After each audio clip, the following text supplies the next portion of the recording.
dalam prinsip beragama memang suatu perbedaan, suatu ikhtilaf itu adalah suatu keniscayaan.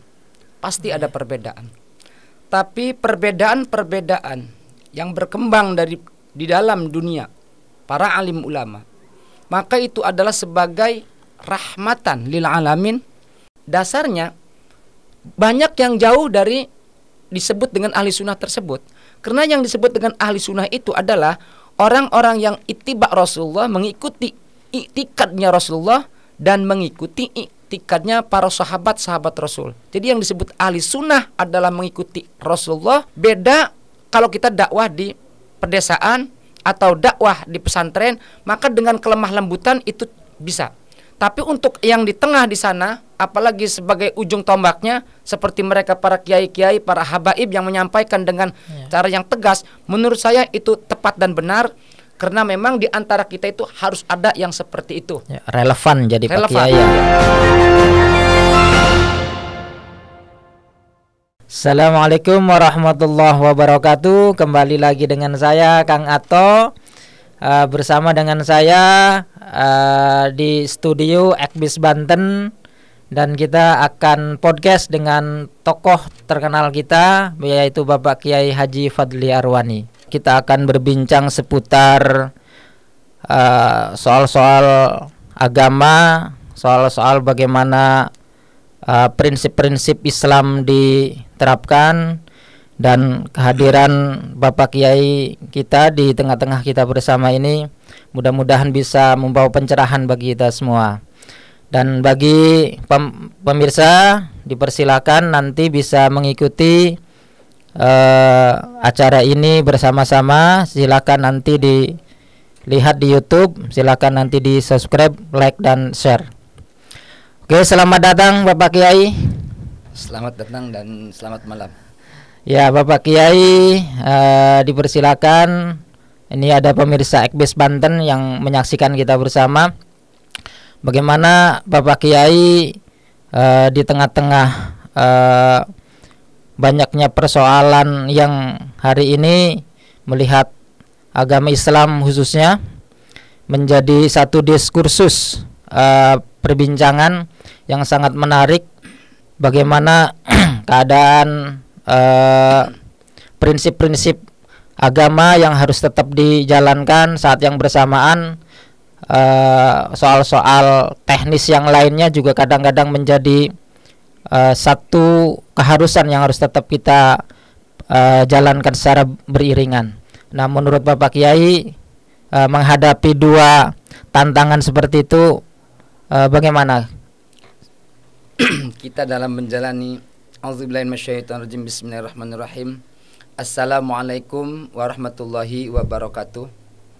Alhamdulillahirabbil alamin. Allahumma shalli ala sayyidina Muhammadin wa ala alihi washabi ajmain, amma ba'du. Kepada semua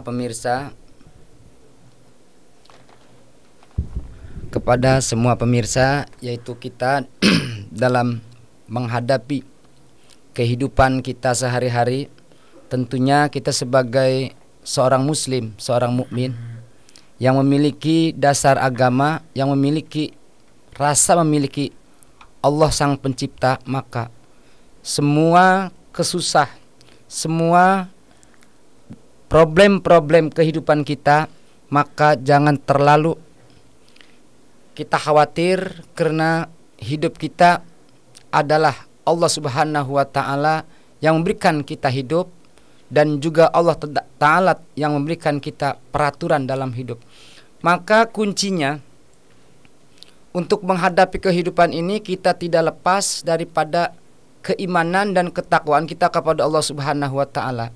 Selagi kita berpegang dengan Al-Quran, berpegang dengan hadis, mengikuti sunnah-sunnah Rasul, dan mengikuti jejak lampah para ulama salaf soleh, maka bagaimanapun perkembangan hidup kita di zaman sekarang sulitnya, insya Allah akan bisa dilewati, akan bisa dilaksanakan dengan sebaik-baiknya, selagi kita berpegang kepada tali-tali Allah Ta'ala. Maka kita jangan khawatirkan dalam menghadapi kehidupan ini. Yang penting kita mau berusaha, mau berupaya, dan jangan lupa kita senantiasa harus berdoa, mendekatkan diri kita kepada Allah Subhanahu wa taala. Ya, terus bagaimana menurut Bapak Kiai sendiri terkait dengan maraknya perkembangan dan banyaknya istilah, kami menggunakan bahasa yang agak berbeda, yaitu banyak perbedaan di antara paham-paham para ustadz-ustadz yang berkembang hari ini. Nah, menurut Bapak Kiai, bagaimana ini kita bisa mengetahui secara pasti bahwa apa yang kita ikuti itu adalah ternyata betul, bahwa ini adalah tuntunan yang memang betul-betul yang harus kita yakini? Dalam prinsip beragama, memang suatu perbedaan, suatu ikhtilaf itu adalah suatu keniscayaan. Pasti ada perbedaan. Tapi perbedaan-perbedaan yang berkembang di dalam dunia para alim ulama, maka itu adalah sebagai rahmatan lil alamin, sebagai pedoman buat kita untuk mengambil, yaitu kaul-kaul atau ucapan para ulama-ulama salaf soleh yang menjadikan rujukan kita untuk kembali. Karena istilah kata kullu khair bittiba'is salaf, seluruh kebaikan-kebaikan, setiap kebaikan itu adalah mengikuti jejak lampah para alim ulama dari ulama salafiyah. Wa kullu syarrin, dan setiap keburukan, yaitu bittiba'il khalaf, mengikuti ulama-ulama yang modern, ulama-ulama yang zaman sekarang. Maka ketika kita berpegang kepada alim ulama soleh salaf dulu, insya Allah walaupun ada perdebatan dan perbedaan dalam menyikapi semua permasalahan, ketika yang kita ambil adalah dari ulama soleh, salaf yang soleh, insya Allah yang kita ambil itu adalah jalur yang tepat dengan mengikuti dan dengan istilah taklid kepada ulama-ulama salaf soleh yang ahli ijtihad mutlak tersebut. Nah, itulah kadang-kadang kita Pak Kiai ini soalnya banyak juga di antara tokoh-tokoh yang bermunculan, yaitu tokoh-tokoh agama, dan semua tokoh-tokoh agama ini dari masing-masing perbedaan itu tidak ada satupun yang menyatakan bahwa dirinya berbeda dengan garis ajaran Islam yang benar itu. Semua dan hampir mayoritas itu mengatakan bahwa dialah yang paling benar dan dia yang paling layak untuk diikuti. Sementara bagi orang awam nih Pak Kiai, kadang-kadang kita juga bingung untuk membedakan. Nah, cara untuk membedakan bahwa beliau itu yang layak untuk kita ikuti dan betul-betul dia adalah tokoh yang yang tadi disebutkan salafus salaf oleh Pak Kiai itu, kita bagaimana tuh ciri untuk kita bisa mengikutinya Pak Kiai itu? Nah, adapun para alim ulama salaf soleh yang kita ikuti, mereka berprinsip dan berpedoman, yaitu melakukan amaliyah-amaliyah yang ajaran-ajaran sudah dilakukan oleh orang-orang terdahulu, yang ditanamkan oleh para alim ulama terdahulu sampai sekarang masih diikuti, terutama di tempat-tempat pesantren, dari pesantrenan salaf yang masih memakai kitab kuning atau yang disebut dengan kitab klasik. Itu mereka betul-betul memahami tentang ajaran-ajaran agama yang sesungguhnya. Jadi belajar ilmu agama bukan melalui buku-buku nasional, maka mereka memahaminya itu dengan cara pembacaan kitab di pesantren itu seperti mengikuti cara nahu, sorof, kemudian dalam dengan ilmu nahu dan sorof tersebut memperdalami ilmu fikih, ilmu tafsir, ilmu hadis, sehingga keilmuan mereka itu jauh lebih mendalam, lebih mendasar, lebih mendetil pengetahuannya ditimbang dengan ulama-ulama maaf yang sekarang yang mengatakan mereka ulama, tapi kadangkala pendapatnya itu jauh berbeda, tidak berdasarkan tafsir Al-Qur'annya, tidak memakai tafsir, pemahaman mereka itu kadangkala langsung mengambil dari Al-Qur'an sementara tidak memakai takwil dan tafsir. Sehingga apabila memaknai Al-Qur'an dari dohir lafadznya, banyak yang salah paham sehingga mengaplikasikan untuk kehidupannya juga menjadi salah. Sebetulnya kalau kita mengikuti daripada ahli tafsir, dan ahli tafsir itu bukan orang sembarangan, mereka itu adalah orang yang mumpuni dalam beragama, maka juga diikuti dengan istilah contoh-contoh tauladan-tauladan mereka yang kesehariannya dalam membimbing kita dalam berkehidupan, terutama dalam urusan beribadah. Maka banyak dari golongan-golongan kita sendiri, Islam itu terbagi 72 bagian, yang kesemuanya mengaku bahwa mereka itulah yang ahli sunnah wal jamaah. Tapi pada kenyataan dasarnya banyak yang jauh dari disebut dengan ahli sunnah tersebut. Karena yang disebut dengan ahli sunnah itu adalah orang-orang yang ittiba Rasulullah, mengikuti iktikadnya Rasulullah dan mengikuti iktikadnya para sahabat Rasul. Jadi yang disebut ahli sunnah adalah mengikuti Rasulullah, dan jamaah artinya mengikuti para sahabat Rasul. Maka dari akidahnya dan cara praktek ibadahnya mengikuti cara Rasulullah dan para sahabat, itulah yang disebut dengan ahli sunnah wal jamaah. Nah, menurut Pak Kiai sendiri, akhir-akhir ini kan banyak para tokoh-tokoh agama gitu yang menyebarkan Islam dengan cara-cara yang dalam tanda kutip garis-garis yang disebut oleh pemerintah adalah garis-garis keras, menyampaikannya dengan ada perbedaan lah. Kalau yang tadi disebutkan oleh Pak Kiai itu adalah dengan kita selalu menggunakan rujuk ke Rasulullah Muhammad SAW. Beliau kan mengajarkan agama, mengajarkan kedamaian, memberikan pemahaman kepada orang-orang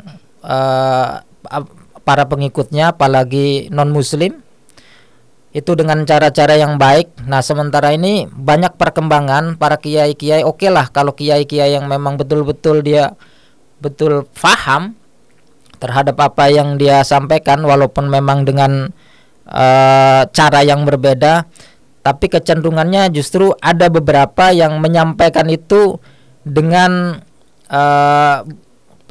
bukan dengan ilmu pengetahuan pure murni, tapi kadang-kadang dia sampaikan dengan emosi, kadang-kadang dia sampaikan dengan cara-cara yang tidak baik gitu tuh. Nah, sehingga tidak menutup kemungkinan juga Pak Kiai bisa melihat ada banyak di negeri kita ini yang dalam tanda kutip fobia, ya, agak kurang senang terhadap beberapa tokoh yang menyebarkan dengan sistem-sistem begitu. Nah, menurut pandangan Pak Kiai, kalau kita bicaranya bukan salah benar, kalau memang ada yang harus diperbaiki, di mana kira-kira menurut Pak Kiai? Ya, begini, dalam menyampaikan agama, memang kadangkala manusia itu menyikapinya, mendengarnya, yaitu dengan seperti kekerasan. Tapi menurut saya, para alim ulama pendakwah itu ada dua macam untuk menyampaikan agama. Yang pertama memang dengan kelemah lembutan, dengan kehalusan, yaitu sebagai rahmatan lil alamin, dengan cara yang sangat santun dan lembut. Dan juga ada yang menyampaikan dengan sebetulnya bukan keras, tapi itu namanya boleh dikatakan tegas. Kalau menurut saya, menyatakan dengan tegas. Memang dalam agama kita perlu ada orang-orang yang seperti itu, menyampaikan dengan tegas, dengan lantang, dan memang harus medannya seperti itu. Beda kalau kita dakwah di pedesaan atau dakwah di pesantren, maka dengan kelemah lembutan itu bisa.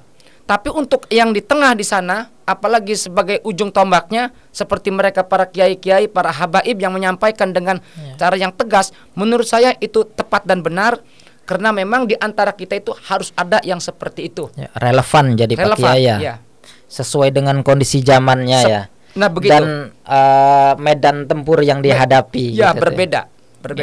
Jadi karena medan tempurnya berbeda, tempatnya berbeda, maka penyampaian juga harus berbeda. Karena hukum itu akan senantiasa berubah bagaimana perubahan tempat dan zaman. Al-hukmu yakhtalifu biikhtilafil amkinah wal azminah. Berdaurnya, berputarnya ilmu itu penyampaiannya bagaimana kondisi dan situasi tempatnya dan waktunya. Maka ketika kita menemui sosok para alim ulama yang tepat dan bagus menyampaikan dengan lantang dan tegas, menurut saya itu memang harusnya yang seperti itu. Jangan semua dengan kelemah lembutan seperti dakwah di pedesaan atau di kampung-kampung yang mereka memang notabene itu seperti itu. Untuk disampaikan dengan cara lembut pas. Tapi dengan kekerasan justru tidak tepat kalau untuk di perkampungan. Tapi kalau untuk di perkotaan, orang-orang yang sudah kesana, pendidikannya sudah tinggi, pengetahuannya sudah banyak, maka dengan kelemah lembutan itu justru tidak sampai untuk mereka. Maka harus seperti itu cara dakwahnya. Apalagi melihat kondisi real di lapangan hari ini, memang banyak yang betul harus disikapi dengan cara-cara yang agak keras. Itu bukan berarti dengan fisik yang dimaksudkan Pak Kiai. Bukan fisik, tapi menyampaikannya itu memang betul-betul agar dia apa yang disampaikan itu pesannya nyampe terhadap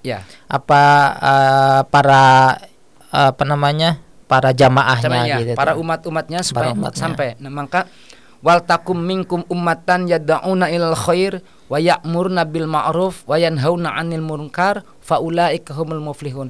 Maka harus ada di antara kita, sebagaimana Allah Subhanahu wa taala memerintahkan kepada kita sebagai umat Rasulullah dan hamba-hamba Allah, untuk menyampaikan di antara kita itu adalah menyampaikan nilai-nilai agama, menyampaikan pokok-pokok agama, menyampaikan dengan sepenuh hati agama itu dengan seikhlasnya dan sepenuh hati, sehingga ketika kita menjumpai sosok alim ulama yang menyampaikan terlihat seperti kasar, tapi sesungguhnya mereka sampaikan dengan cara yang sangat tepat sekali, dengan cara yang ikhlas sekali, supaya apa kita sekali menjadi umat ini supaya bisa betul-betul menjadi hamba Allah Ta'ala yang betul-betul takwa, betul-betul beriman kepada Allah Subhanahu wa Ta'ala. Mereka itu intinya itu adalah kasih sayang sebetulnya kepada kita. Kan kasih sayang itu menyampaikan dengan kekasaran kepada kita ini seperti orang tua memarahi anak.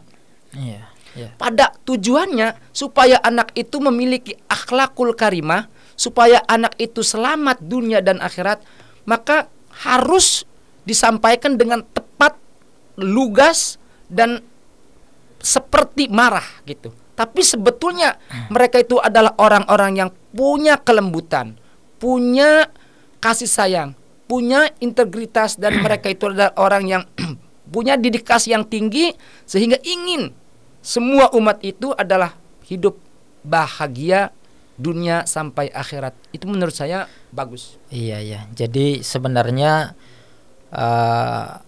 pesan itu disampaikan oleh hati yang jernih sebenarnya. Cuman hanya dia keluar dari sikap yang ingin meyakinkan kepada umatnya. Nah, soal ini terakhir Pak Kiai, kalau menurut Pak Kiai nih saran kepada para orang tua, apalagi yang punya anak-anak yang mau masuk pendidikan pesantren, yang mau mengenal agama lebih dekat. Nah, oleh karena ada beberapa belakangan ini nih bukan isu ya, barangkali Pak Kiai juga sudah melihat di berita ada beberapa tokoh agama yang dalam tanda kutip oknum kiai yang menodai Islam dengan melakukan tindakan-tindakan dalam tanda kutip yang tidak baik kepada santrinya. Nah, menurut Bapak Kiai gimana nih meyakinkan agar para orang tua, para umat yang senang ingin mau belajar Islam lebih apa namanya lebih dalam gitu tuh, mau memasukkan anaknya ke pesantren. Nah, karena ada kejadian belakangan ini nih agak kurang berminat gitu. Ya. Nah, bagaimana kira-kira menurut Pak Kiai itu? Menurut saya kepada para orang tua yang memiliki anak untuk dididik dalam agama, maka jangan sungkan, jangan ragu, jangan khawatir. Akan tetapi memang kita harus wajib untuk berwaspada, memilih tempat di mana anak kita itu akan dipesantrenkan atau ditanam di mana anak kita itu. Maka tempat itu harus kita koreksi dulu, harus kita lihat-lihat dulu sebagaimana kiainya, bagaimana bimbingannya, bagaimana tempatnya, dan bagaimana teman-temannya. Nah, maka kalau kita memang betul-betul sayang kepada anak, bertanggung jawab kepada anak-anak kita, ingin anak-anak kita itu menjadi insan manusia hamba Allah yang berilmu dan mereka sukses dalam dunia dan akhirat, maka pada saat ini di zaman seperti sekarang ini jangan anak kita dibebaskan. Apalagi banyak sekarang itu setan gepeng kemana-mana, HP maksudnya. Ya. Benar. Maka kalau di rumah anak kita itu pasti tergiur mereka itu dengan yang namanya HP, macam-macam isinya, dan banyak di antara anak-anak kita yang setiap harinya main HP itu kecanduan HP dan bahkan tergila-gila sama HP, lupa makan, lupa belajar, apalagi lupa mengaji. Bahkan akhir-akhirnya mereka itu berakhlak kepada orang tua itu tidak bagus akhlaknya, jelek. Tidak bagus akhlak anak-anak kita itu. Maka oleh karena itu didikan agama, menurut saya didikan agama itu sesuatu yang wajib sekali anak-anak kita dikenalkan dengan agama. Terutama anak-anak kita itu dikenalkan kepada Allah, kepada Rasulnya, bagaimana Islam itu. Nah, oleh karenanya bagi kita seorang tua yang tidak mampu mendidik anaknya dengan pendidikan agama di rumah, maka titipkanlah anak-anaknya ke pesantren-pesantren, baik pesantren salafiyah seperti yang banyak sekarang juga banyak salafiyah di mana-mana menjamur, maupun di pesantren modern tidak masalah. Yang penting tempat pesantren untuk anak kita yang terbaik itu harus kita periksa dulu. Istilahnya harus kita lihat dulu, ya, dievaluasi lah, dulu, layak atau tidak untuk anak-anak kita. Karena itu juga bagian daripada kenyamanan orang tua menitipkan kepada yayasan atau pesantren tersebut. Betul. Jangan sampai kita sudah percaya mengeluarkan biaya, keluarga berharap besar terhadap anak yang kita titipkan kepada kiai, justru malah disalahgunakan. Oke, barangkali pemirsa Ekbis Banten, kita sudah di penghujung acara. Ini ada beberapa yang kita dapat simpulkan dari Bapak Kiai Fadli Arwani yang tadi disampaikan. Di antaranya adalah bahwa soal agama kita tetap harus merunut, dan kita berkiblat kepada Nabi Muhammad SAW melalui para aulia, para kiai yang betul-betul terpercaya, dan kita juga harus percaya betul terhadap kiai yang menyampaikan dengan nada-nada keras, tapi selebihnya sebenarnya dia menyampaikan itu berangkatnya dari hati yang paling dalam, dari ketulusan, karena dia betul-betul cinta terhadap agama. Dan yang terakhir tadi pesan Bapak Kiai terhadap orang tua, kepada para wali yang mau mendidik anaknya, nggak usah ragu, karena itu adalah suatu kewajiban bagi orang tua untuk menitipkan anaknya, mendidik anaknya. Kalau kita tidak bisa mendidiknya sendiri, ya tentu kita harus titipkan kepada tokoh agama, kiai, yang tentu kiainya itu harus sudah terverifikasi, yang sudah kita percaya bahwa amanah yang kita titipkan kepada yayasan tersebut ataupun pesantren tersebut betul-betul akan mendidik anak kita ke jalan yang benar, ke jalan Allah Subhanahu wa taala. Dan barangkali Bapak Kiai closing statement di acara Ekbis Banten ini, di podcast, mudah-mudahan ini akan bisa memberikan pencerahan kepada para pemirsa semua. Silakan Pak Kiai. Untuk para pemirsa yang di rumah, Jadi kita sebagai manusia yang bersosial, tentunya kita harus melaksanakan usaha, harus melaksanakan juga ibadah. Karena di antara usaha dengan usoli itu adalah ayatnya bergandengan. Maka wajib kita melaksanakan perintah Allah Ta'ala dengan sholat 5 waktunya, jangan lupa berdoanya, dan masalah usaha jangan sampai kendor. Terus usaha yang semangat dan iringilah dengan doa. Karena usaha tanpa doa itu namanya suatu kesombongan, dan berdoa tanpa usaha itu adalah suatu kebohongan. Oleh karenanya usaha dan doa harus beriringan, dan kita harapkan kita semua menjadi hamba Allah Ta'ala yang mendapatkan rahmatan lil alamin, selamat dunia dan juga selamat kelak di akhirat. Itu saja mungkin yang bisa kami sampaikan. Mudah-mudahan sedikit ada manfaat untuk kita semua, dan mungkin ada kata yang salah, kata yang kurang pantas, kami sekali lagi sebagai manusia biasa mohon dibukakan pintu maaf yang seluas-luasnya. Oke, terima kasih Bapak Kiai Haji Fadli Arwani di closing statementnya. Mudah-mudahan ini memberikan pencerahan kepada kita semua, para pemirsa Ekbis Banten. Demikian podcast kali ini. Nanti kita akan lanjutkan di podcast dengan bintang tamu, dengan narasumber-narasumber berikutnya yang tidak akan kita lupakan, bahwa ini merupakan sebuah pencerahan. Mudah-mudahan kita semua bisa mengambil hikmahnya. Kurang lebihnya mohon maaf, saya sebagai penghantar acara. Billahi taufiq wal hidayah. Assalamualaikum warahmatullahi wabarakatuh. Waalaikumsalam warahmatullahi wabarakatuh.